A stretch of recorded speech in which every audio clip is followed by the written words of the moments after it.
Fala galera do Curumim, tudo bem? Seguimos aqui tentando fazer a nossa live. Normalmente nossas lives são feitas pelo Instagram, né? Todo mundo sabe. Porém, o Instagram hoje tá ruim. E se vocês acham que é só o meu canal que teve bode, teve muita gente aí, a Global e tudo, ó, que não tá conseguindo fazer a live, galera. É verdade. Então, a gente vai tentar fazer por aqui, certo? A gente vai tentar fazer por aqui. Vamos testar.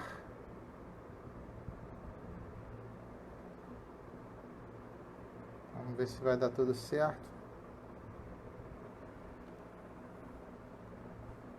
Nós vamos tentar fazer aqui. Fala aí, galera. Fala, David. Tranquilo, meu irmão?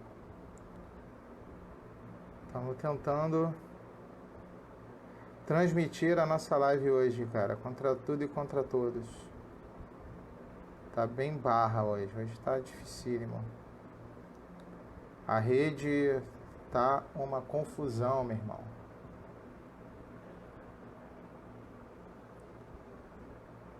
A rede tá uma confusão, mano.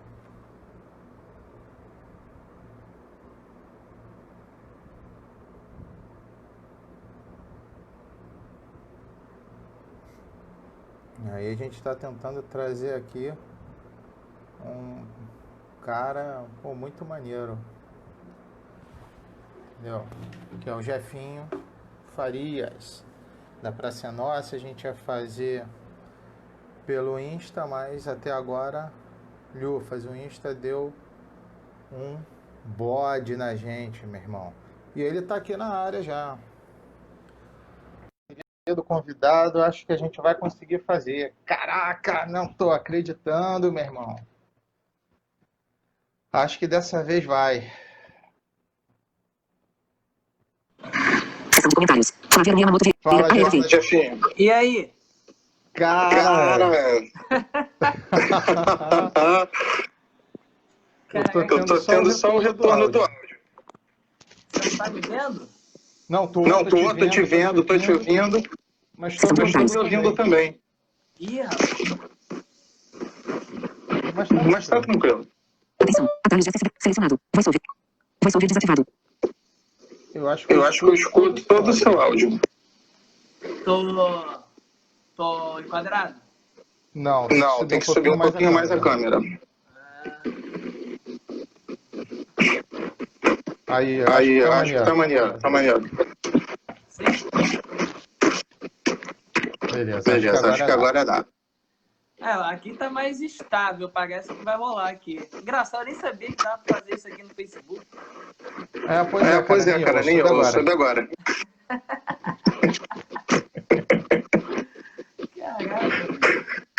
Será que dá pra fazer Muito com doido. página também? Se der pra fazer com página é legal, né? De página pra página. Mas aí eu não sei. Pesquisar depois. Eu tô igual aquele delay do sanduíche, ixi. Cara, será que se colocar um fone não melhora? Pode ser, eu tô de fone. Ah, você tá de fone? Tô. Peraí.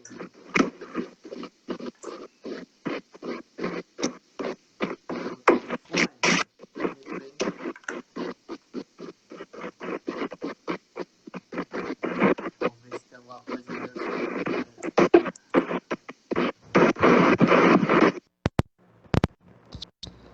Cadê? Oi. Tá me ouvindo? Tô te ouvindo. E você? Pô, eu também. Agora ficou redondinho. Tá perfeito. Olha. Pô, tá melhor do que a gente teve em qualquer momento no Instagram, cara. No Instagram. Tá ótimo. Caraca. Tá vendo aí? Maravilha. Também tô te ouvindo bem. Pô, tá vendo? Estavam achando que era só o Curumim que tava caindo, meu irmão. Não é não. TV Global aí também caindo, pô. Qual é? É, meu irmão, o Instagram é que babou. É, cara, quando você. Teve uma hora que você caiu ali, aí aparece umas lives ali, eu botei na da Thaís Araújo. Aí ela, pá, ficou uns 2 minutos travada também. Falei, ih, Tá, rapaz. dela teve até que encerrar, cara. É. É. Agora, assim, você se incomoda se a gente começar do zero aqui, cara? Que Não, aí vamos eu. lá. Beleza. Vamos lá. Cara, eu vou começar primeiramente, mais uma vez, agora agradecendo a sua paciência também por todo esse problema que a gente está tendo aí na conexão, agora que a gente conseguiu finalmente alinhar. Queria agradecer a sua presença, a sua paciência, a sua disposição em participar aqui com a gente, tá? Primeiro de tudo.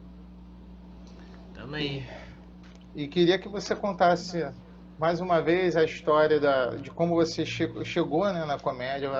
Você passou pela faculdade de artes cênicas, você estudou isso, você não é um cara que chegou ali, entre aspas, no acaso, né? Você é um cara É. que tem a formação do negócio. Então, que a gente tava conversando lá, né? E aí eu vou dar esse panorama geral e aí a gente segue. Que é o seguinte, eu fiquei cego aos 11 anos, tá? Pra falar pra galera do Facebook aqui.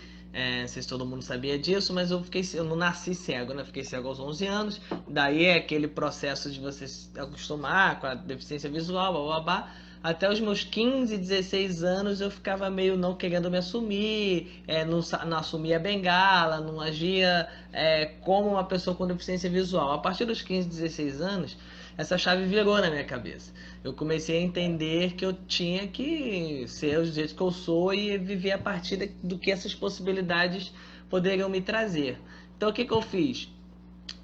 Fiquei mais independente, fiquei empoderado, conheci pessoas que eram deficientes visuais há mais tempo que me ajudaram a entender que dá para fazer as coisas sim e tal. Numa dessas, alguns anos à frente, em 2008, eu estava no meu último ano do ensino médio e procurando alguma coisa para fazer, experimentando, eu vi que tinha um curso de teatro. Um amigo meu tinha falado sobre. Falei, quer saber? Vou fazer esse curso. Eu já gostava de, enfim, arte de certa maneira. Não era fazia muito parte da minha realidade teatro especificamente, mas eu já era, digamos, meio exibido, já tinha cantado funk em festa de São Gonçalo. Meus primos tinham um grupo de dança, eu gostava dessa onda, só que eu ficava acompanhando um pouco de longe, assim.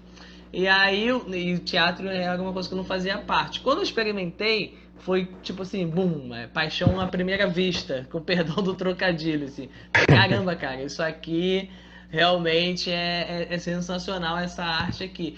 E eu não fazia ideia, assim. E o professor foi um workshop de 4 dias, é, e ele foi muito hábil porque ele conseguiu passar um pouco de história do teatro, ele colocou a gente para improvisar, depois ele trouxe um texto dramático para a gente encenar, e depois a gente encenou mesmo no quarto e último dia, como se fosse a Vera, uma apresentação, com todas as questões e responsabilidades que tem uma apresentação de teatro, se der errado tem que resolver em cena e tal. E aí eu falei, cara, isso aqui é muito legal. Eu quero isso pra minha vida. Eu sabia que o teatro ia fazer parte da minha vida para sempre. Não necessariamente com aquela certeza se eu ia conseguir ser artista, ator, comediante, seja lá o que for. Mas que seria um hobby que eu levaria a sério, né? No mínimo isso. E daí a coisa avançou. Eu encerrei o ensino médio, fiz o primeiro vestibular e quando foi na hora de prestar, eu escolhi fazer teatro. Prestei para outros cursos, mas prestei também para teatro. E aí entrei para a faculdade. Em 2010 eu comecei a fazer a faculdade de teatro, fiz história também, paralelamente. Mas enfim, história acabou que ficou pelo caminho, o teatro foi onde eu avancei, né? Em 2009, antes da faculdade, foram os anos que eu tive contato com a comédia, né? Em março eu fiz um festival de esquetes, que era de um curso que eu fazia em Botafogo, que no final você fazia uma cena e tal, e eu fiz um monólogo de comédia, que era uma coisa que eu já gostava e quis experimentar. Aí criei um personagem, peguei um texto, fiz todo um mise-en-scenezinho e tal, e fui muito bem, fui premiado no festival, ganhei e tal. Ali eu despertou uma coisa assim, cara, eu sirvo para ser humorista, eu acho que isso dá para ser isso aqui. Só que na verdade o stand-up, que é o que eu acabei me aperfeiçoando, me especializando, eu só vim a conhecer depois. Porque o que eu fiz nesse festival foi personagem, que é uma outra coisa, né? Você chega caracterizado, você usa sonoplastia, você faz toda uma cena. O stand-up não, o stand-up é cara limpa, é texto próprio, você contar as suas vivências e tal. É claro que existe uma persona, né, que a gente chama no stand-up. A gente não é um personagem, Sim. mas a gente é uma persona, é uma instância da gente em cena, né? Mas é diferente desse trabalho de maior construção, como fazia o Chico Anísio, o Goli, essa galera que fazia personagens mesmo. O Chico, então, o maior de todos, né? Cada personagem dele era muito bem trabalhado, um diferente do outro. O cara tinha 209 personagens, quer dizer, era uma outra espécie de trabalho. O stand-up não. Só que não existia no Brasil, né? O stand-up, quando eu conheci em 2009, era uma coisa que tinha 5 anos de existência no máximo, né? E que estava numa época muito boa, porque a galera que começou lá atrás, Comédia em Pé aqui no Rio, Sindicato da Comédia em São Paulo, a galera do Diogo Portugal lá em Curitiba, que começaram mais ou menos ao mesmo tempo, eles estavam bombando, assim, cada um na sua área, Comédia em Pé bombando, e aí já tinha vindo uma segunda geração após o Comédia em Pé, e eu era, digamos, uma terceira geração que fazia os shows junto com essa galera da segunda geração que começou com Comédia em Pé. Então eu comecei com o Felipe Absalão, com o Smigo, com o Fedorovics, com o Jericó, o Miguel Nader, o Rafael, enfim, uma galera aqui do Rio, Marcos Castro, o pessoal que fazia show. E quem me deu a primeira oportunidade mesmo de fato foi o Absalão e o Smigo. Foram eles que me deram a primeira oportunidade ali com o espetáculo que eles tinham no Norte Shopping, no Teatro Miguel Falabella. E dia 25 de agosto de 2009 eu estreava na Comédia Stand-Up fazendo o meu Open Mic lá no Teatro Miguel Falabella, no Comédia à la carte. Maneira. A história é maneira, paca, né, cara? Que tu vê que, assim, a gente pensa também entre aspas, um mercado predatório, quando na verdade não é. A galera se ajuda e todo mundo junto consegue chegar em algum lugar, né? Isso é maneiro. O stand-up tem muito disso, assim. É óbvio, você tem ali as fissuras internas, as vaidades, as disputas e tal, mas a mecânica da comédia ela é assim, né? Um cara vem, ele se profissionaliza, aí você tem sempre as noites que abrem espaço para o que a gente chama de open mic, que é uma tradução que seria microfone aberto, que é aquela galera que começa a entrar no mundo do stand-up, né? Então todos nós tirando a galera que foi desde o começo, né, o Comédia em Pé, e eu também eu peguei um pouco desse comecinho, então eu fui open mic pouquíssimas vezes, assim. Eu considero que eu fiz um open mic, que é quando você faz esses 3 minutinhos como comediante iniciante nas cenas mais profissionais. Eu fiz um que o Absalão e o Smigo me deram essa oportunidade, que foi nesse dia, 25 de agosto, eu fui lá, fiz meus 3 minutinhos, nervoso e tal. Só que em setembro, eles não tinham show, eu só conhecia eles, só que eles iam voltar em outubro. Aí eles falaram, aí o Absalão falou assim pra mim, ó, você foi muito bom, muito legal, volta em outubro, que eu vou te dar mais oportunidade pra fazer. Aí eu passei setembro inteiro escrevendo, mergulhando no mundo de stand-up, tal. Quando eu voltei pra fazer, ao invés de 3 minutos, já fiz 10 minutos, já fiz 8, 10 minutos.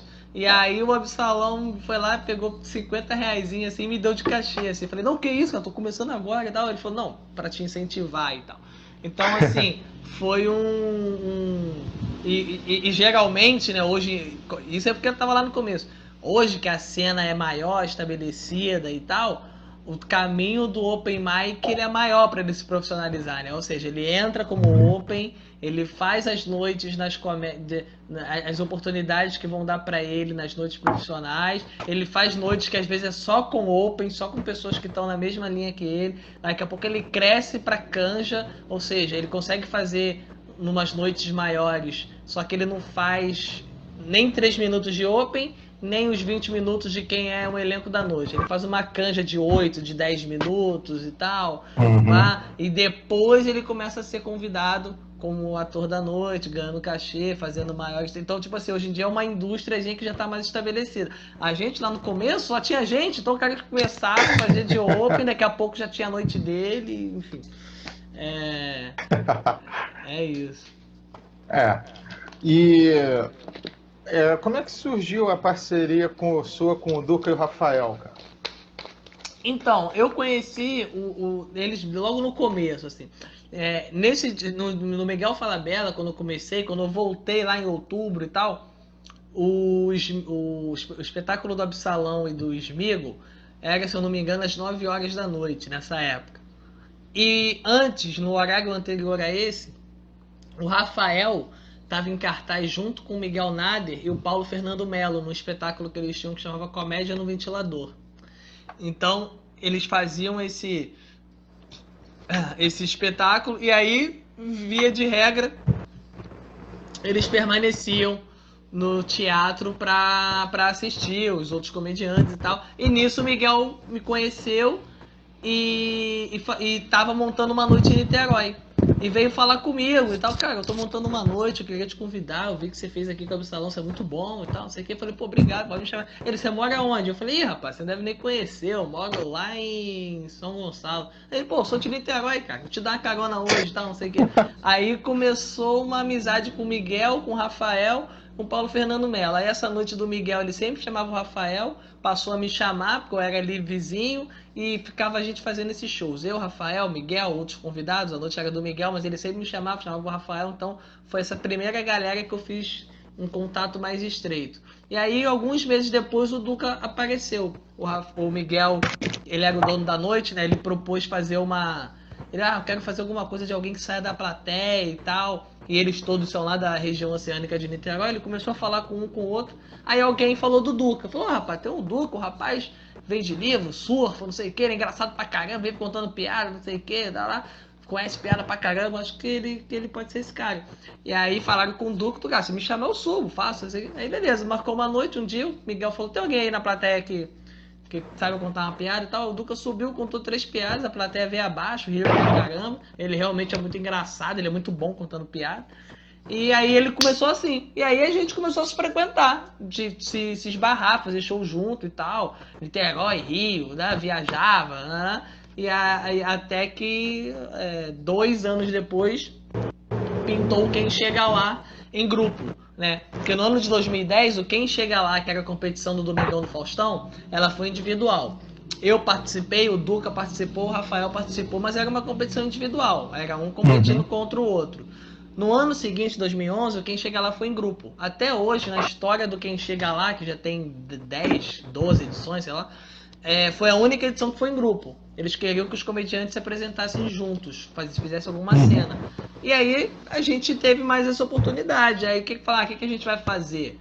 Aí eu lembro que eu tive a ideia, que eu propus a ideia de falar, cara, vamos fazer uns personagens, mas que seja uma construção simples, que seja baseado na gente, porque era uma coisa muito sem tempo, assim, o Duca que foi lá batalhar pra gente participar, porque eu e o Rafa a gente nem tava muito querendo, assim, a gente já tinha feito televisão, competição, a gente não queria mais competir, a gente queria entrar pra TV pra um produto, pra ser contratado e tal, a gente achava que não seria muito interessante. Mas a gente pensou melhor e o Duca também estava pilhado e realmente foi uma excelente oportunidade, porque a gente participaria de uma competição sim, mas no Domingão do Faustão, enfim, todo o canhão midiático que aquilo representava e fazendo personagens, que era uma espécie diferente de comédia que a gente ainda não tinha apresentado. Então a gente viu uma oportunidade nisso, falou, vamos fazer. Só que a gente não tinha tempo. O Duca foi lá na Globo batalhar uma participação nossa, aí o Matias, que era o diretor do quadro, falou, não, tudo bem, mas você tem um grupo? Eu tenho. Eu falei, não, é você e o Rafael, porque eles tinham um espetáculo que chamava Comédia do Carvalho, Duca Botalhão, Rafael Carvalho. Eu falei, não, você é dupla, você não tem um grupo. Eu falei, não, tem eu, o Rafael e o Jefinho. Aí ele falou de mim, porque era eu que andava com eles. Tá? Aí ele falou, tá, mas como é que é o nome do grupo? Ele, tá, esse cego é do Carvalho. Aí ficou isso, esse cego é do Carvalho, a gente se apresentou, bolamos esses personagens rápidos, assim, porque a gente tinha que fazer uma coisa para apresentar logo no dia seguinte, na semana seguinte, sei lá. Eu falei, vamos fazer uma coisa baseada na gente, então o cego é o cego, o feio é o feio, o lesado é o lesado. Porque eu, né, fazia as minhas piadas de cego, o Rafa fazia as piadas dele de feio e tal, as coisas que ele brincava, e o Duca tinha essa coisa do lesado, do maconheiro e tal. Então a gente falou, cara, vamos pegar essas personas e a gente faz personagens baseados na gente mesmo. Aí a gente fez isso, pegou os nomes, a gente fez uma brincadeira com Cidade de Deus, só em modo de inspiração mesmo. Então o Mané Galinha virou Mané Marreco, o Zé Pequeno virou o Zé Olhinho, cara, Zé Olhinho Pequeno e tal. E aí, esse ficou sendo o nome dos nossos personagens. E a gente estreou no Faustão. E foi muito bom, porque ele ficou em segundo lugar lá, né? E deu uma visibilidade Sim. boa pra gente. Aí foi aí que a gente meio que ficou quase que obrigado a trabalhar junto desde então, né? A gente fez coisas no Zorra depois, a gente caiu na praça depois e estamos lá 7 anos. E deixa eu te perguntar um negócio. Você, quando pensa em trabalhar uma piada ou um tema para ser contado no show de stand-up, é diferente a forma de você trabalhar essa piada para você botar lá na TV? É, totalmente diferente, totalmente diferente. São escritas totalmente diferentes, assim. Porque primeiro que o formato é diferente, né? Quer dizer, o stand-up é o stand-up e na praça é sketch. É cena de personagens, né? Começa por aí.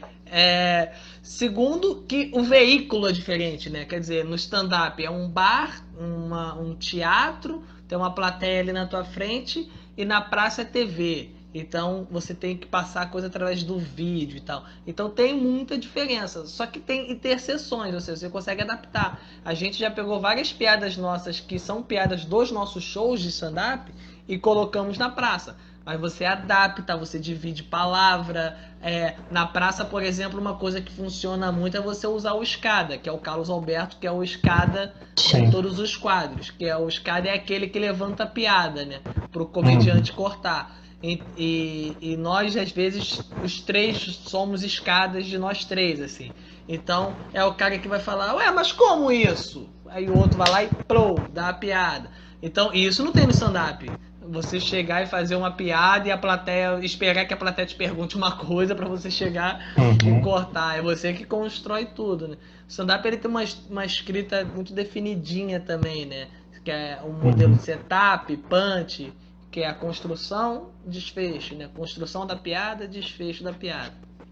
Então, tudo isso você consegue ter as diferenças. Mas é tudo escrita cômica, né? No final é tudo comédia.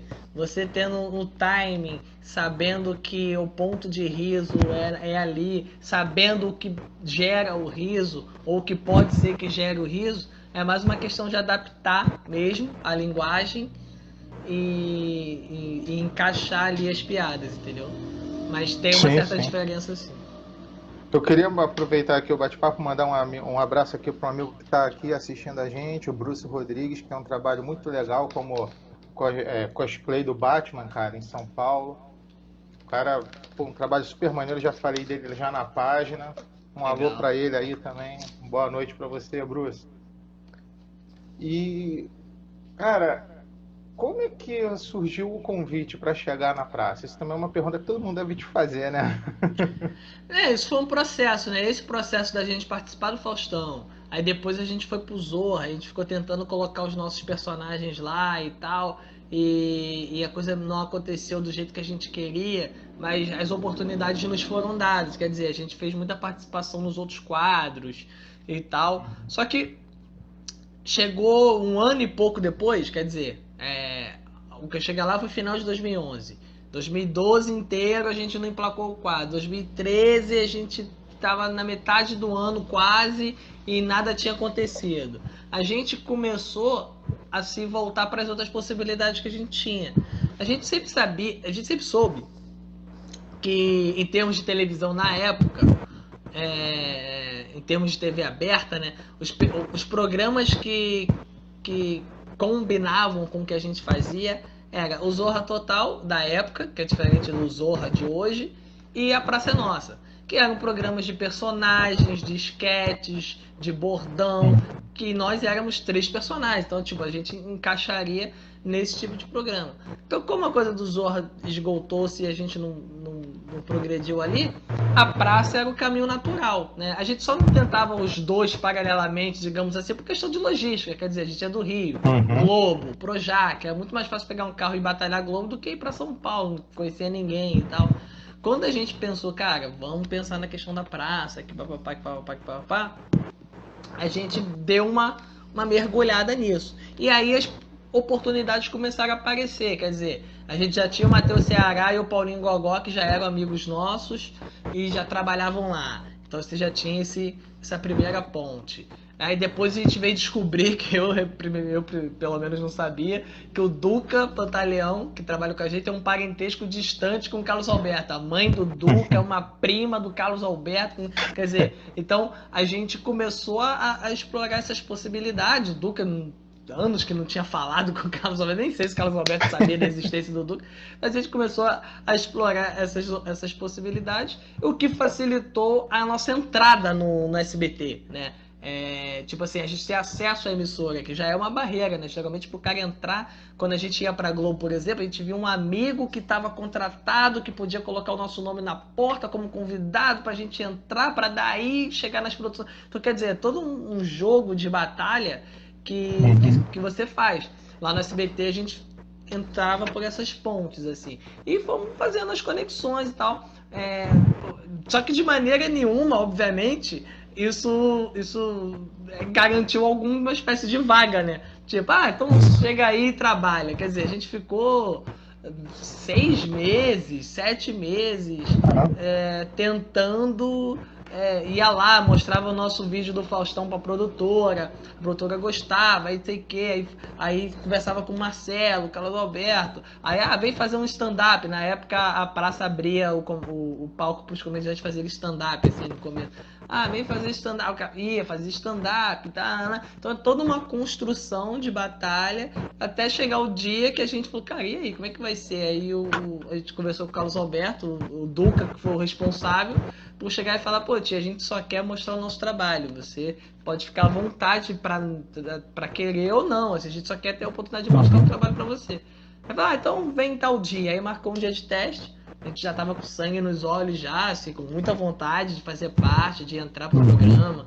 Então a gente escreveu um texto bem forte, assim, que a gente sabia que tava bom, a gente ensaiou pra caramba e fizemos o teste, que é uma prova de fogo também, assim, o teste na praça, cara, você fica lá, todo mundo grava, e você é o último a gravar como se fosse ao vivo, como se fosse fazendo parte do programa, mas na verdade todo mundo já gravou. Então, tipo assim, a plateia já tá cansada, o Carlos Alberto já tá cansado, mas ela não tá cansada, né? Aí você tem que entrar ali e dizer pra que veio, assim. E deu tudo certo. Caraca. A gente fez uma belíssima apresentação, assim, o Carlos Alberto gostou. No meio do quadro, assim, ele parou e falou, não, chega, precisa mais não, os meninos são bons, chama eles semana que vem, a gente vai gravar o mesmo texto e já vou colocar no ar. E aí foi assim, em setembro de 2013 a gente entrou na praça, aí o Carlos Alberto começou colocando a gente de 15 em 15 dias, e aí quando virou o ano em 2014, ele já começou a chamar a gente toda semana. E aí a gente começou a ficar fixo mesmo. Aí ficou certinho. Pô, maneiro. Cara, tu falou desse lance do Carlos Alberto, cara, assim, é uma curiosidade que eu tenho. Porque, pô, cara, quem assiste a praça, meu irmão, tu vê que o Carlos Alberto, cara, ele é o cara que teoricamente, eu acho que ele, como você falou, ele serve de escada, então ele é o cara que, ele teoricamente sabe a piada pra jogar a piada pra cima. Mas, bicho, o cara se escangalha de rir, cara. Aquilo é a Vera mesmo, tem muito improviso nas coisas. Como é que funciona isso aí, cara? Tem muito. O Carlos Alberto, cara, ele. São 65 anos de humor. O cara sabe muito, assim. E ele sabe muito a ponto de fazer o mais simples, assim. Então, o jeito que ele organiza a praça é muito interessante, assim. Porque o que ele faz? Todo programa de comédia no Brasil lamenta porque o Brasil não tem uma característica de ter roteirista, né? As televisões no Brasil... Quer dizer, comédia não, a televisão no Brasil de um modo geral. Existe muito produtor, muita organização, muita logística, mas pouca criação, né? Tem pouca gente que escreve. Então, na Globo, por exemplo, o Zorra tinha 20 e poucos roteiristas, era uma coisa muito fora da curva, assim, porque... E lá fora é o comum, é você ter muita gente criando e tal. Por diversas questões orçamentárias, culturais e tal, no Brasil não acontece dessa maneira. Então, assim, na praça, no papel, por exemplo, você tem 2 roteiristas, mas na prática, você tem uns 12. Por quê? Porque o Carlos Alberto dá a liberdade do comediante levar o material dele.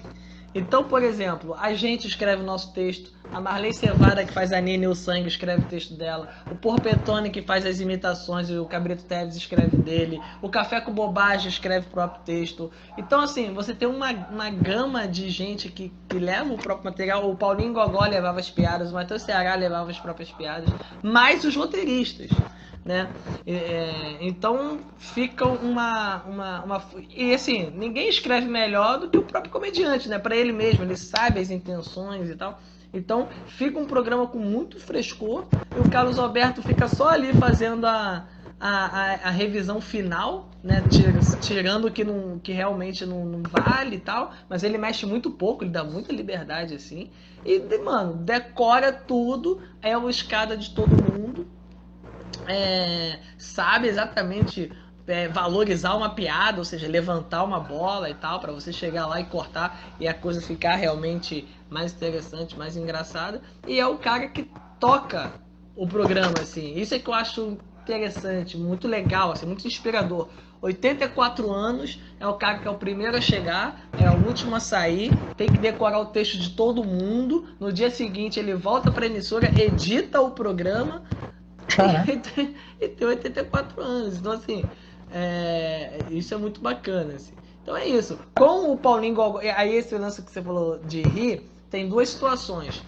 Uma é o improviso que acontece. Então, assim, acontece muito improviso de coisa que existe um texto aí, mas existe coisa que vem na hora, piada interna, sei que, alguma coisa que o cara pensou e não tá. Aí ele ri mesmo, assim.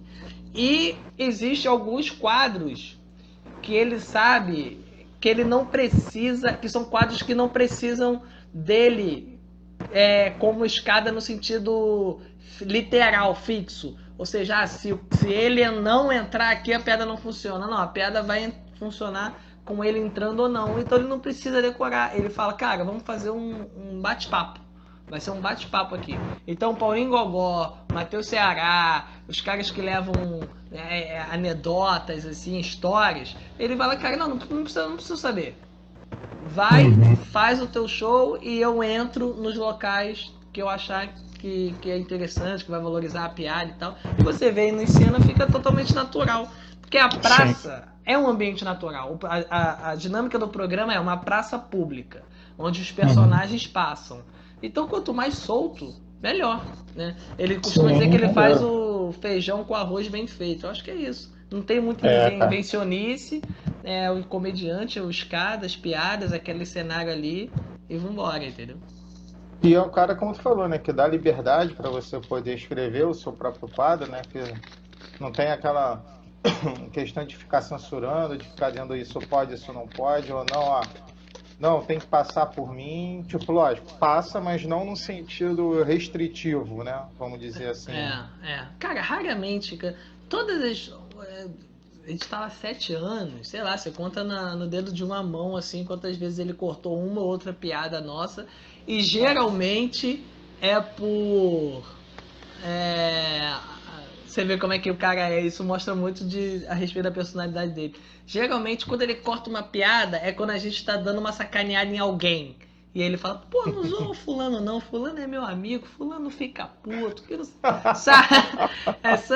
Fulano não gosta de brincadeira, aí vai me... Sabe, é sempre assim, tipo, nunca é, tipo assim, não fale sobre esse assunto. Não, é sempre um cara que ele gosta, que ele não quer que o cara, de repente, entenda mal, ou um cara que ele sabe que não gosta que fale dessa situação dele, e aí fala, não fala disso não e tal. Geralmente é assim, então é muito tranquilaço, assim. Tô falando da nossa experiência lá, né? De 7 anos pra cá, que a gente tem pra contar é isso, assim, nunca tivemos uma grande... Maneiro. Uma coisa ou outra, às vezes, com o departamento comercial da emissora, a gente usou uma marca e tal, que é uma coisa normal, assim, que a gente vai lá, passou, não passou, tudo bem, faz sentido, tem uma emissora, mas assim, dele cortar e tal, esse programa não pode falar sobre ele, não, nunca teve. Cara, um vídeo que eu vi seu, que você participou, cara, eu gostei muito, foi o Pagode da Ofensa, cara, que você participou há um tempo atrás. E ali, cara, mostrou uma coisa, né? Que nem todo mundo que faz piada ou sacaneia, quer zoar com os outros, tá pronto para levar uma no contrapé. Tu desarma o cara. Como é isso pro comediante? Você quando tá, vamos supor, você vai interagir com alguém da plateia. E aí você tá preparado para, de repente, sei lá, a pessoa pode não gostar, pode te dar uma má resposta, pode querer te zoar também. Como é que é essa bola?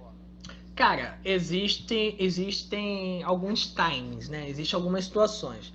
O comediante, quando ele tá em cena, ele tá ali pra provocar o riso.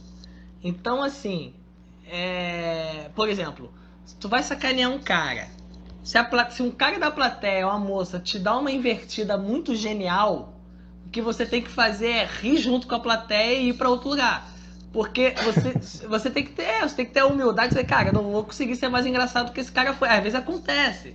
Não é comum, não, é muito raro alguém na plateia ter uma sacada e deixar o comediante de um jeito que, caraca. Mas às vezes o cara acontece certas coisas que você fala, bro, o simples fato do comediante ficar. Caralho, filho da puta, sabe, dele aceitar a zoeira vai ser muito engraçado. Entendeu? E tem o cara que vai falar uma parada que é pra tentar te constranger, ou querer te zoar, ou fala uma merda que não tem nada a ver. E aí o comediante tem que chegar lá e dar em cima, né? Sempre tem um cara que quer ser um engraçadinho e tal. Uhum. E geralmente não funciona, né? Assim, e é uma coisa que não faz sentido você fazer. O cara tá com o microfone na mão, você tá no show do cara, as pessoas pagaram pra assistir o cara, você vai levar uma porrada. Você não vai conseguir ser mais engraçado que o cara. Você não vai conseguir deixar o cara desestabilizado. Pode acontecer esse primeiro caso que eu falei. Você está interagindo com a plateia, pergunta um negócio, a plateia vai lá, o cara fala uma coisa que é muito engraçada e você não fica competindo. Foi engraçado. Você tem que... O grande presente do espetáculo de humor é o riso. Se o cara foi engraçado, acabou engraçado. E beleza, isso é legal, assim. E ter os times, assim, quem gosta de brincar muito com a plateia tem que entender quando a plateia não tá gostando, quando o cara... Porque se você começa a zoar o cara fica bolado e as pessoas não estão rindo, ou o cara não tá curtindo, e isso não tá ficando agradável, não tem porquê, entendeu? Tipo, você não tá cumprindo o seu papel como comediante, que é deixar um ambiente engraçado. Você tá zoando um cara, mas a coisa não tá interessante. Então, tem um timing que você pega, né? Até onde você vai, até onde você não vai. Né? O cara que quer atrapalhar teu show, aí você dá-lhe uma porrada nele, que é pra ele aquietar, entendeu? Porque se você não der, ele vai crescendo. Existem vários...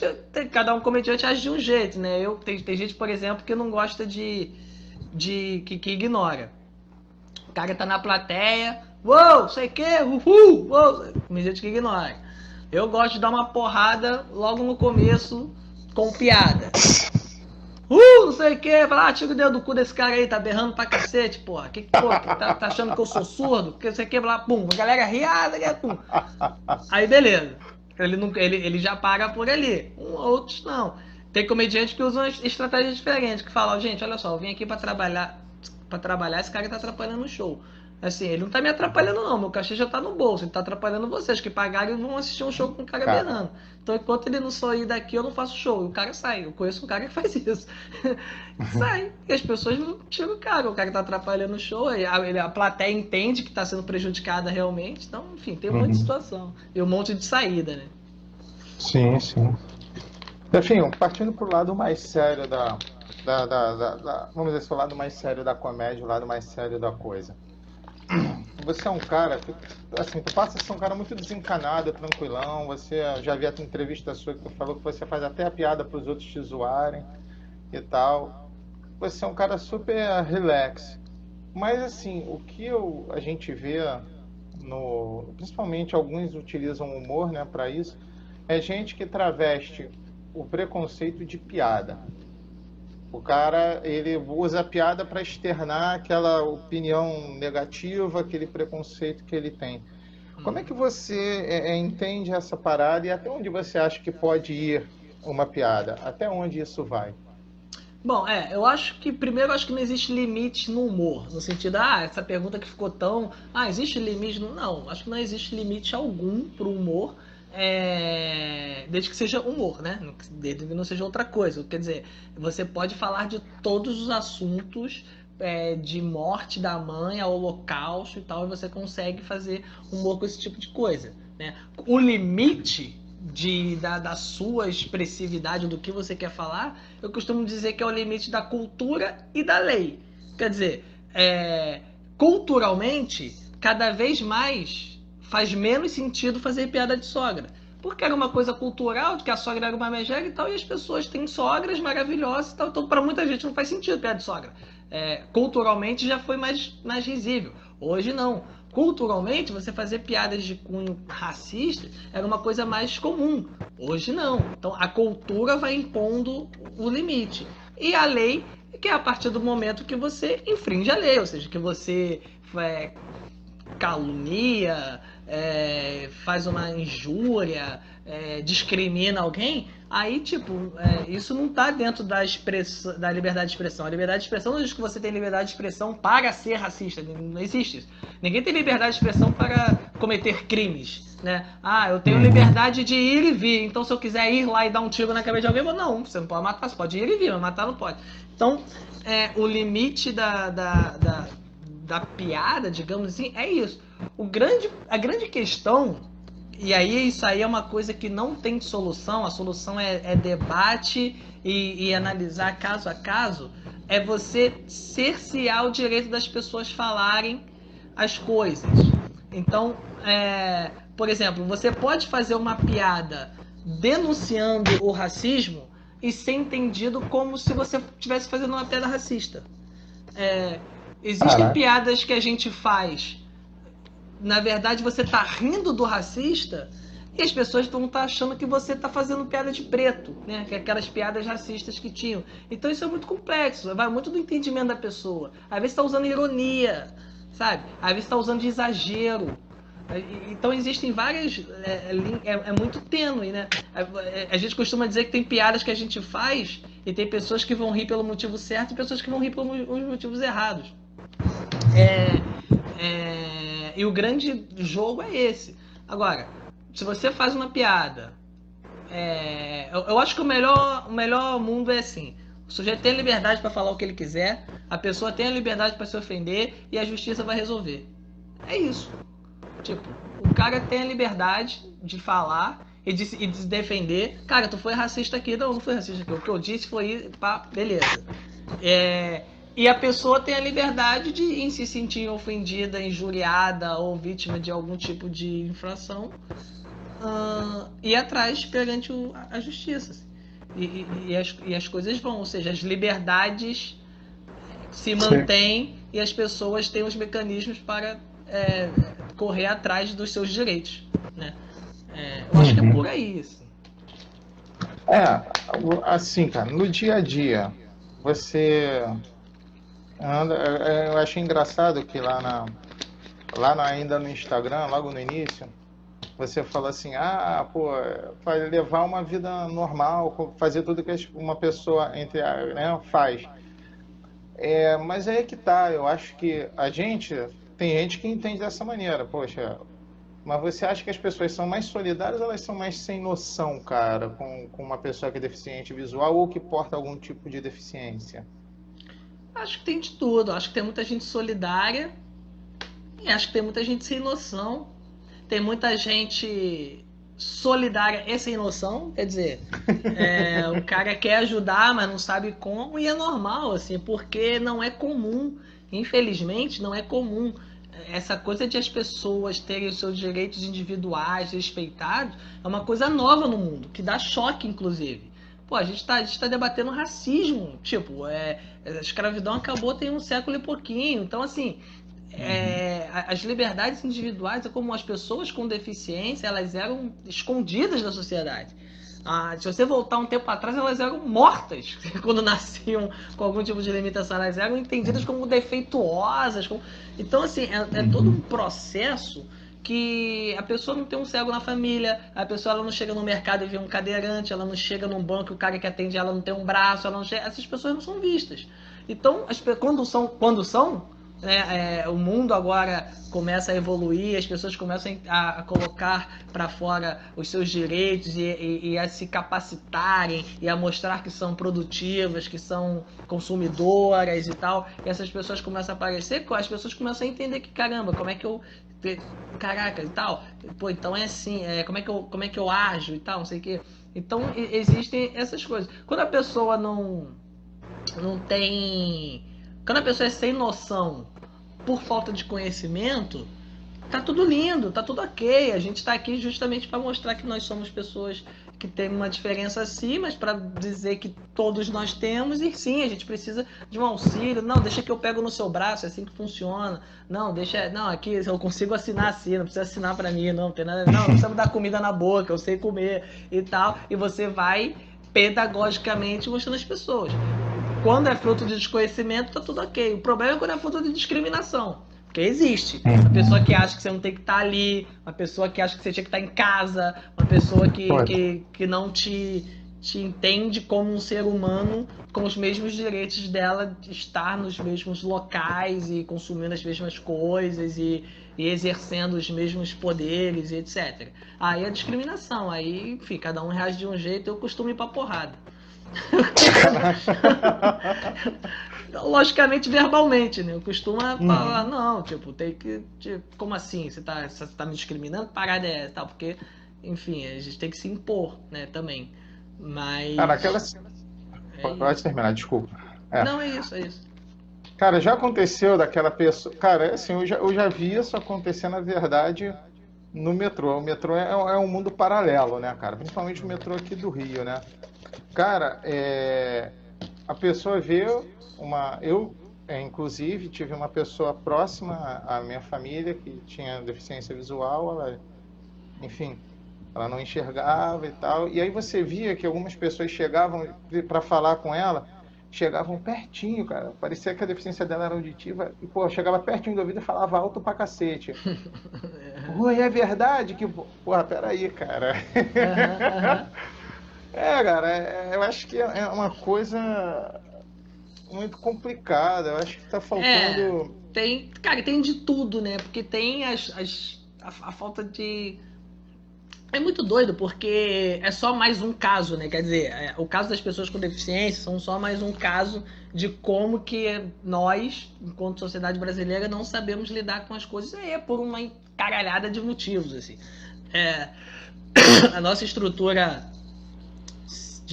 civilizatória, de educação, é muito frágil ainda, né? Então a gente tem grandes dificuldades de lidar com as coisas, assim.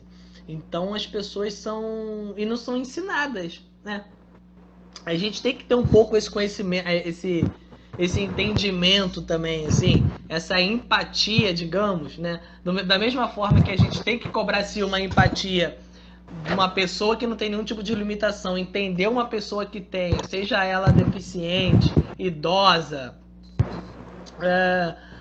tá carregando um monte de coisa, enfim, seja em que local ela está naquele espaço social, e uma pessoa que não esteja nessa situação, ter uma empatia com ela. Da mesma forma, a gente também tem que, como deficiente, agora eu tô falando do meu caso, tem que entender que as pessoas não têm essa referência. Porque as pessoas não conhecem, as pessoas não são ensinadas, as pessoas não têm colegas na escola cego, com deficiência física, cadeirante, as pessoas nunca entraram no lugar que tem a rampa, elas nunca pararam para entender que a rampa é para dar acesso. Então tem um monte de coisas que produz também, assim, as pessoas às vezes são mais consequências do que causa na maioria das vezes. É óbvio que vai ter as pessoas que são escrotas. Que se o mundo fosse perfeito, ela continuaria sendo escrota, né? Tipo, aí a pessoa é preconceituosa mesmo. Ela tem que ter uma nova reformulação de visão de mundo e tal. Talvez tem umas que nem jeito tem. Então, você não tem o que fazer. Mas muita gente não tem oportunidade de ter tido contato, de saber como que é. Às vezes a pessoa quer ajudar, mas não sabe. Ela fala alto achando que tá ajudando. É uma falta de noção, uma coisa meio básica, né? O cara que é cego não quer dizer que ele é surdo. Tudo bem, pra mim é ótimo, a gente brinca com isso, tá? Tem gente que nem acredita, isso acontece um monte de coisa.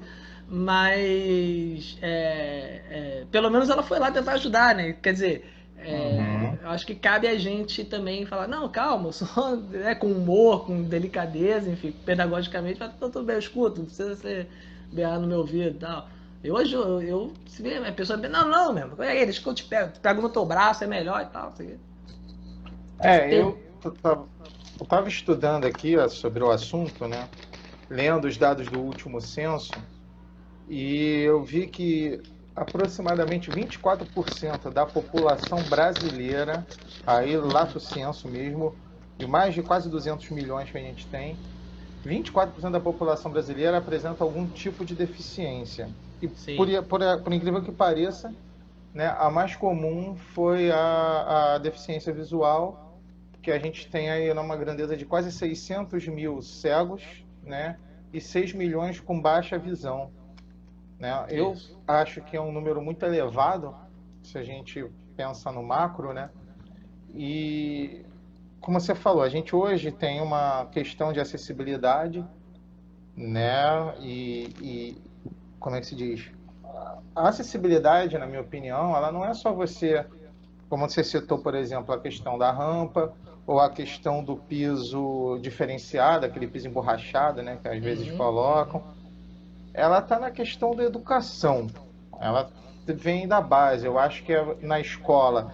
Você acha que as escolas, por exemplo, deveriam ter essas aulas de acessibilidade, pô, vamos mostrar para a criança desde lá de pequenininha, seja ela portadora de qualquer tipo de deficiência ou não, mas você embutir esses conceitos na criançada para ver se a gente consegue ter uma melhora, cara, nisso aí? Ou tu acha que, pô, é cultura mesmo do brasileiro, a gente não vai ter, não adianta você fazer isso que não vai sanar a maior parte do problema? Não, cultura é uma coisa mutável, né? Ainda bem. Então, tipo, sempre há como você mudar mentalidade, etc. Eu acho que as escolas têm um papel fundamental, cara. Assim como pais, né, a família, etc. Essas instituições que compõem a sociedade, todas elas, igreja, né, em vez de curar o cara que é cego, você pode simplesmente entender que ele pode se viver como uma pessoa com deficiência visual. Assim. Então, todas essas instituições têm a sua importância. A escola, eu acho que ela tem uma importância vital no sentido da inclusão de fato. Assim, porque se você inclui as pessoas, você faz com que as crianças. Ninguém nasce preconceituoso. Ninguém nasce racista, ninguém nasce achando que a pessoa que tem uma limitação é horrível ou não presta. Ninguém nasce com esse tipo de pensamento. Essas coisas são construídas socialmente. Se você vive numa escola que você tem um amigo que é preto, tem outro amigo que é ruivo, tem mulher, tem a mina gorda, tem o cara que não tem um braço, tem um cego, tem um cadeirante, todo mundo fluindo, aprendendo junto, da maneira que pode, com os instrumentos que tem e tal, essa pessoa não vai ser preconceituosa quando ela tiver adulta. Muito difícil, porque ela teve amigos cadeirantes na escola, ela teve amigos cegos, ele aprendeu como lidar com a colega do sexo oposto, ele teve amigo gay, ele sabe, ele aprendeu a conviver com a complexidade e a diversidade humana desde criança. Então, tipo, é só um processo natural. Isso tô falando de um mundo ideal, né? Tô falando de um tipo ideal. Agora, não é assim, né? E aí eu acho que o caminho, a gente tem que chegar nisso. Numa escola que seja plural, nos espaços que sejam plurais, seja um transporte coletivo, estabelecimento comercial, seja lá o aparelho cultural da cidade, tudo que seja acessível de fato, inclusivo, não é porque é maneiro não, né? Porque é bonzinho não, porque tem que ser, porque as pessoas são ativos da sociedade, né? O cego compra, o cego paga imposto, o cadeirante paga imposto, o surdo também paga, as pessoas produzem, as pessoas trabalham, né? As pessoas têm o seu direito, então, tipo, é só fazer o que tá na Constituição, na verdade, não tem ninguém inventando a roda, tá lá, a gente tem que fazer. Então, eu acho que a escola tem essa importância. Não de ter uma matéria sobre acessibilidade, sabe? Vamos falar que você tem que tratar bem a pessoa. Parece que fica aquela coisa de um monte de branco na Globo News falando de racismo, né? A questão não tá ali, né? Não tá ali a questão. Estou Uhum. falando de uma questão que tá sendo... Não, você tem que trazer as pessoas para dentro do espaço e elas dividirem. Que aí as relações sociais acabam com os preconceitos. O preconceito acaba quando você conhece o outro. Que você tem preconceito porque você não conhece. Porque você tem uma visão de que. Aí quando a pessoa me conhece, quando a pessoa sabe que eu mexo no telefone, que eu faço tudo, que eu tenho as mesmas questões que ela, que eu saio, ela fala, pô, esse cara é que nem eu, ele só me enxerga. Entendeu? Uhum. Aqui, ó, tem a Priscila, que foi, na verdade, quem começou até o contato para a gente chegar na live de hoje. Sua fã aí, era super fã lá da página. Tá mandando aqui o oi também. Boa, Pri. O Bruce Rodrigues, que está assistindo a gente aqui também, falou que, ó, parabéns, Jefinho, deu uma aula agora. Aí, ó, tá vendo? Valeu, E, Bruce. cara, assim, uma coisa que é, eu acho que a mídia, de uma forma geral, talvez seja a maior razão desse preconceito. Por que que eu tô te falando isso? Há pouco tempo atrás a gente teve a Olimpíada aqui no Rio, né?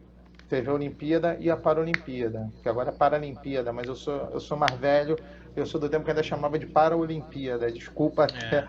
mas a gente teve a competição aqui, né? Até aqui perto da minha casa, mas no Engenhão. Aí você via, cara, que, por exemplo, para você comprar um ingresso para a Olimpíada, porra, era uma briga de foice do cacete, cara. Tipo, esgotava a parada com. Você procurava, você não tinha uma porra nenhuma, faltando um mês pro negócio. E na Paralimpíada, a gente conseguia o ingresso, entre aspas, com uma certa facilidade. Aí eu falei, pô, maneiro, eu vou lá ver, eu me interessei, fui ver, minha esposa foi também, a Priscila foi.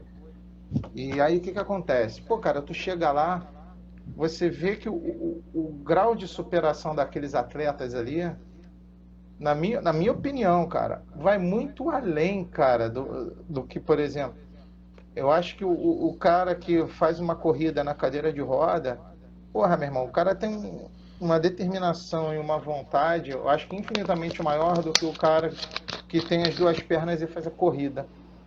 O futebol que eu assisti de cegos, eu acho que, pô, aquilo ali demanda uma atenção do cacete, cara, porque você não só tem que ter a habilidade no pé, mas como você tem que ter a audição ali, você tem que estar ligado o tempo inteiro, enfim, na minha opinião, demanda muito mais, deveria ser muito mais valorizado, entendeu, do que é. Porra, você não tem muito pouco divulgação, é tratado quase como de uma submaneira, e isso está super errado, cara. Eu acho que pô, a mídia devia começar, mídia esportiva no caso, né? Agora que a Uhum. gente está falando do esporte. A mídia esportiva devia dar mais espaço, eu acho que tanto nos programas e também, por exemplo, tem gente que, porra, assim, eu via, cara, quando eu era moleque entre aspas, né?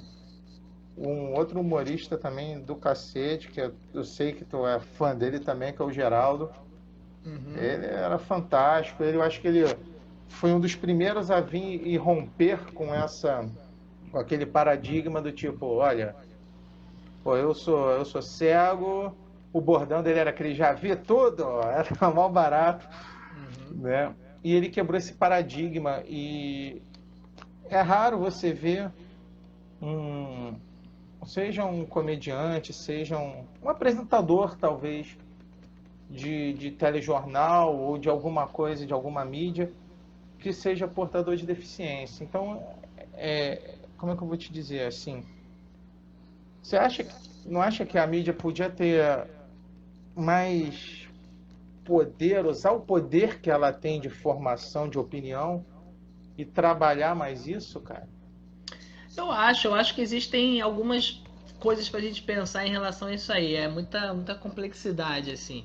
É óbvio que a mídia pode influenciar muito, assim, de fato, né, como formadora de opinião.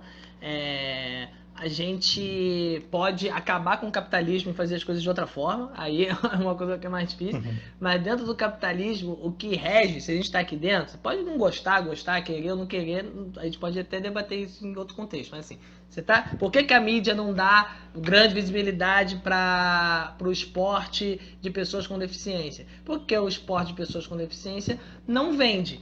Por que o esporte de pessoas com deficiência não vende? Porque a publicidade, o empresariado e o capital não entendeu que essas pessoas são consumidoras. Essas pessoas são mercado consumidor. Essas pessoas são 45 milhões de pessoas que estão dentro desse país aqui.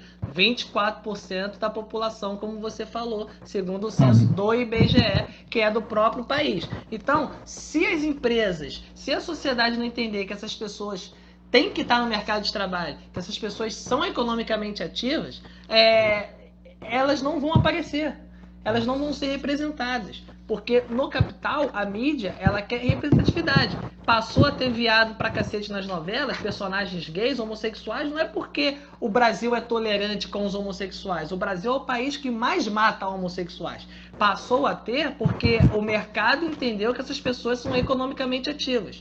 O mercado entendeu que essas pessoas são um filão da sociedade e eles são muito organizados e eles correm atrás dos direitos deles, eles passam um perrengue do caramba, eles vivem num país extremamente escroto, eles vivem num país que uma transexual vive em média 35 anos no máximo e eles conseguiram esse espaço. Então, assim, dentro desse jogo capitalista aqui, a nossa luta, pelo menos é que eu acho que é a mais viável por enquanto, é fazer as pessoas entenderem que a pessoa com deficiência é um ativo da sociedade. Ela não é um prejuízo para a sociedade, como muita gente gosta de falar que o idoso é prejuízo, previdência, pensões e tal. Não, as pessoas com deficiência, elas são produtivas, elas podem ser produtivas, elas precisam dos mecanismos, a gente precisa das condições, né? Não adianta você falar para o Cristiano Ronaldo trocar uma lâmpada se ele não tiver uma escada, ele pode ser lindo, maravilhoso, mas ele não vai conseguir, ele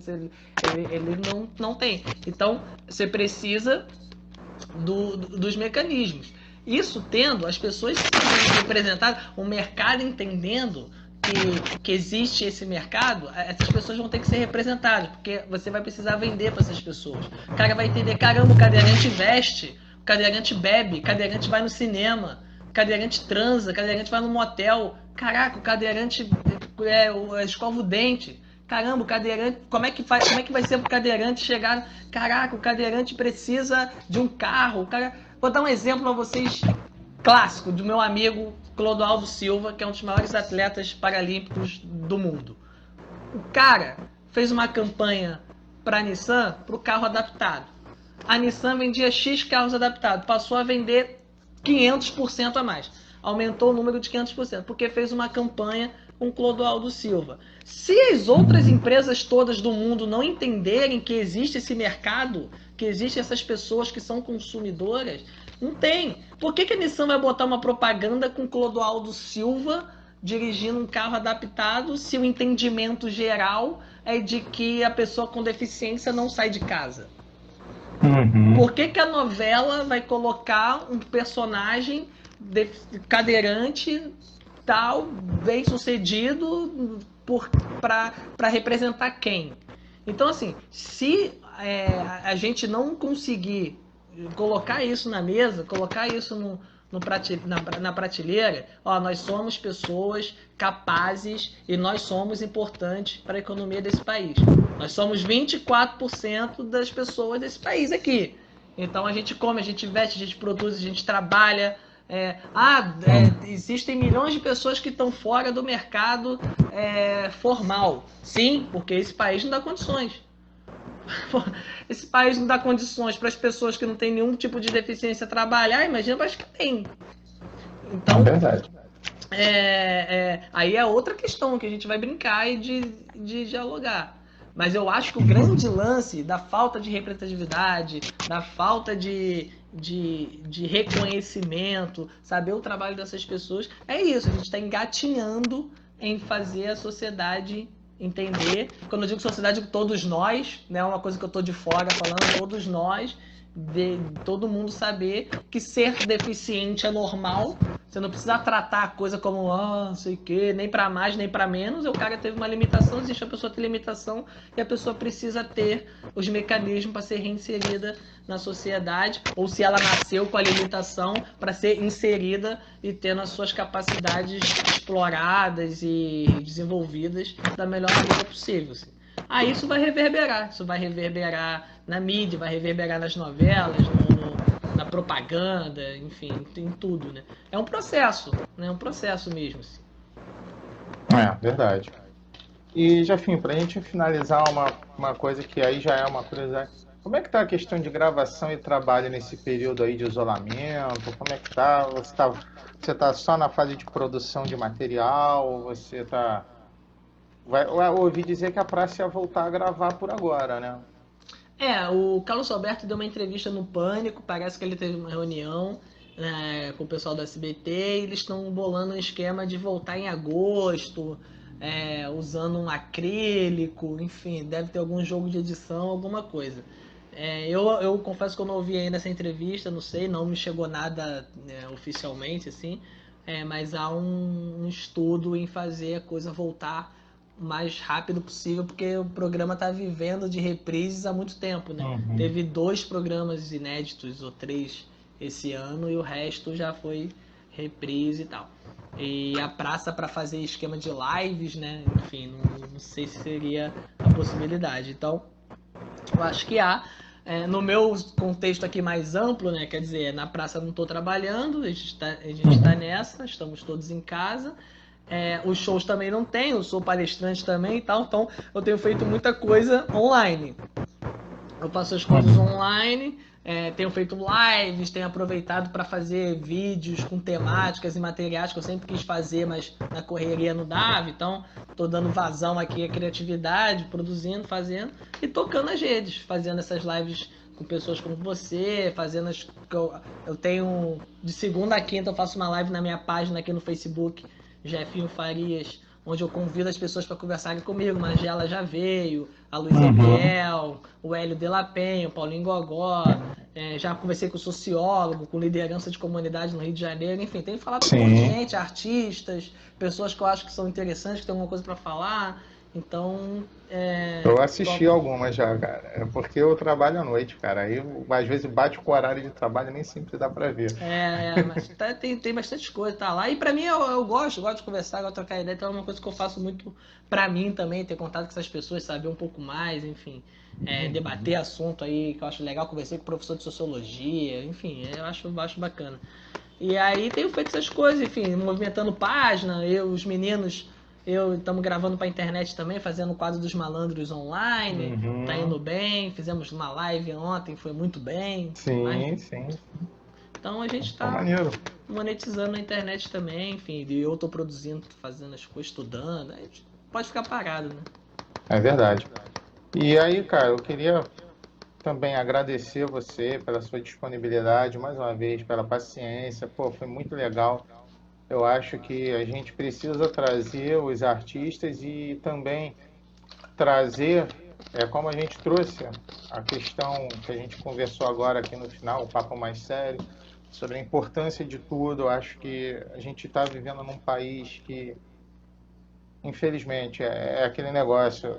Você se solidariza com o caso que aconteceu nos Estados Unidos, mas aqui na sua esquina está acontecendo a mesma coisa e você nem sabe. Né? Não que a gente não deva se solidarizar com o caso de lá, mas a gente precisa olhar um pouco também para o Brasil, cara, um país tão grande que precisa, porra, aprender tanto, brother. A gente tem que olhar pra gente, né? A gente tem que olhar, começar do micro, começar das nossas questões. Aí você vai para as questões, pô, tu tá falando dos outros, como é que tu trata teu filho? Como é que tu trata tua mulher? Como é que tu se trata? Como é que tu tá tua casa? Como é que tá teu bairro? Como é que tá tua rua? Como é que tu trata teu município? Aí tu vai crescendo. Né? O mundo, tu não cuida do teu quarto, brother. Tu quer cuidar do mundo. Pô, é aquele negócio, cara. Eu quando comecei a página, eu trabalho no Curumim, o foco era só o artista e a arte. Só o artista e a arte. Mas é aquele negócio, você aos poucos, você vê que você precisa direcionar algumas coisas de vez em quando. pro mundo além, cara. Porque, infelizmente, a gente não pode ignorar coisas que estão acontecendo, coisas que acontecem, porque a cultura, né, o site é da cultura. A cultura está aí também, tá em como você trata o seu próximo, o seu próximo de verdade, o próximo que está próximo a você, Uhum. né, com o perdão do trocadilho, né? Aham. Mas não é, não, é legal você, como você falou, você falar, não, poxa, não pode tratar o filho, você não pode tratar seu filho assim, mas e o seu, né? Então, cara, mais uma vez, obrigado pela participação, foi bacana pra cacete. Eu te peço Eu que desculpa pelo rolo agradeço. todo que já rolou, cara, Ah, no não, Insta, aquele até porra. aí, só se tu fosse o Zuckerberg lá, aí sim, ele tem que pedir desculpa. Mas Pô, meu essa irmão, internet nossa, o Instagram, pô. O Facebook é mais estável, cara, por isso que eu faço por bem mais, aqui. bem Mas eu, mais. eu faço as minhas lives aqui porque dá menos trabalho, assim, pô, imagina, você, né, passa um monte de perrengue ali, Thaís Araújo lá, pô, falando um monte de coisa importante, negócio, caraca, que sacanagem. Ela Aí, teve que fechar o negócio logo, pois é. Mas é de encerrar. dias, é muito doido isso, é mais louco, É, porque tem dia que vai legal, aí todo mundo faz, aí tem dia que não funciona bem, não consigo entender eu exatamente. acredito até que agora eu vou começar a fazer aqui pelo Facebook mesmo, cara. Pela toda a estabilidade que apresentou. A gente conversou aqui esse tempo todo, não deu uma trava, não deu uma enrolada na língua aqui, a coisa. É. Agora, aqui eu não sabia que tinha esse esquema, né? Quer dizer, eu tô falando que eu faço no Facebook, mas é aquilo que eu te falei, que agora o pessoal tá vendo a gente, né? Eu vou falar. Que eu uso aquela plataforma, eu tenho uma Sim, plataforma que eu entro, aí dela eu consigo transmitir pro Facebook, né? Quer dizer, aí na minha página e tal, consigo fazer na minha página e no canal do YouTube ao mesmo tempo, fica uma pessoa do lado da isso. outra. Aqui a gente tá perfil com perfil, né? Quer dizer, o meu perfil Uhum, pessoal com o seu perfil, isso, que não é a sua isso. página, né? Isso é o seu perfil. Não, é o Tem, perfil do Curumim mesmo, aí que tem que ver se é tá só com nesse seu. esquema que dá para fazer ou se dá É, para fazer página com página, que aí a brincadeira fica legal, né? Que a página a gente tem uma base é. maior, né? Eu não sei, cara, porque realmente a história da lá. Eu sempre fui adepto de fazer cobertura de imprensa e ir nos eventos, de fato. Eu me amarro nisso, acho que gostava de fazer o tete a tete, o cara a cara, o pessoalmente, mas aí com o advento da pandemia, meu irmão, e a porrada de cancelamento que teve de evento e tudo, e a Não tem gente como. sem saber como vai ficar, né? Na verdade, que é tudo uma grande incerteza. Eu tive que partir pro. Até foi sugestão da Priscila a gente começar a fazer as lives, né? Aí eu falei, pô, tá bom, vou começar a fazer as lives. Hoje a sua é a minha 19ª ou 20ª live Caraca! Apesar que que eu eu tô nessa faço. também. Mas porque eu só posso fazer por final de semana, né? Então, tem final de semana que tem um, tem final de semana que tem dois. Às vezes, pô, tu precisa daquele assim, pô, cara, semana passada eu falei, pô, bicho, eu não vou fazer live sábado e domingo porque você precisa também dar uma atenção em casa, enfim. É aquela Aham. história, né? É a história de você ter que cuidar do seu também. Você também tem que cuidar do seu filho. Você tem que olhar Lógico. também para dentro, entendeu? E, pô, bicho, eu acho que está sendo muito legal, tá dando uma oportunidade de a gente conhecer gente pra caramba, artistas que eu admiro, eu tô tendo a oportunidade de trazer, você é um deles com certeza, entendeu? E a gente tem uma chance de fazer um trabalho bem bacana. Agora, quando os eventos voltarem, meu irmão, pra tu ver, ano passado eu tive em São Paulo, em outubro, Mesmo? Ah, teve a Horror Expo, não sei se você ouviu falar, ah. que foi uma exposição voltada só para terror, cara. Aí você tinha. Maneiro. Foi lá no AMB, cara. Eu fui daqui para São Paulo, peguei consegui o credenciamento de imprensa, fui daqui para São Paulo cobrir, cara. Fiz a maior loucura. Eu saí num dia daqui de noite, Hum. passei a noite na estrada, cobri o evento e voltei no mesmo dia, de ônibus, cara. Pauleira. A gente Cheguei de fazia bunda isso. quadrada.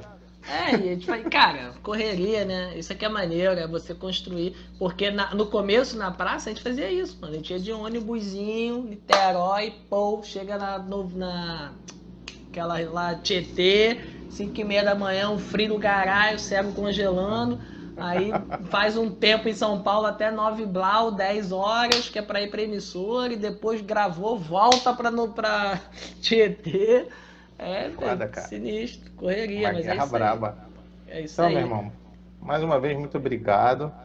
Quem sabe a gente não faz uma segunda live mais pra frente aí, de repente, quem sabe. Com certeza, com certeza. De deixar o Instagram não derrubar a gente. A gente fala mais. Ah, mas agora vai ser pelo Face, mais fácil. Agora que rolou bem aqui. Jefinho, muito obrigado. Boa noite pra você, meu irmão. Muito grato por tudo. Galera, valeu. Até a próxima. Valeu. Tchau, tchau. Tchau, tchau. Tchau.